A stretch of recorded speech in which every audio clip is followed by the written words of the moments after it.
വയനാട് ജില്ലയിൽ മഴയ്ക്ക് നേരിയ ശമനമായതോടെ ദുരിതാശ്വാസ ക്യാമ്പുകളിൽ നിന്നും ആളുകൾ വീടുകളിലേക്ക് മടങ്ങിത്തുടങ്ങി.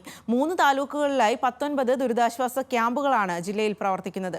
ക്യാമ്പുകളായി തുടരുന്ന വിദ്യാഭ്യാസ സ്ഥാപനങ്ങൾക്ക് ഇന്ന് അവധിയാണ്. മാനന്തവാടി താലൂക്കിലെ വിവിധ പ്രദേശങ്ങളിൽ വെള്ളമിറങ്ങിയ സാഹചര്യത്തിൽ 10 ക്യാമ്പുകൾ പിരിച്ചുവിട്ടു.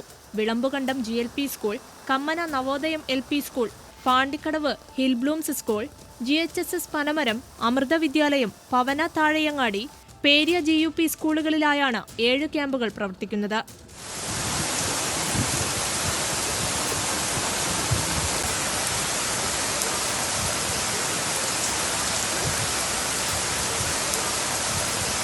സുൽത്താൻ ബത്തേരി താലൂക്കിലെ Kallinkara government UP school, Nadavayal saint Thomas LP school എന്നിവിടങ്ങളിലായി 2 ക്യാമ്പുകൾ പ്രവർത്തിക്കുന്നുണ്ട്. 56 കുടുംബങ്ങളിലെ 205 അംഗങ്ങൾ ക്യാമ്പിൽ കഴിയുന്നുണ്ട്.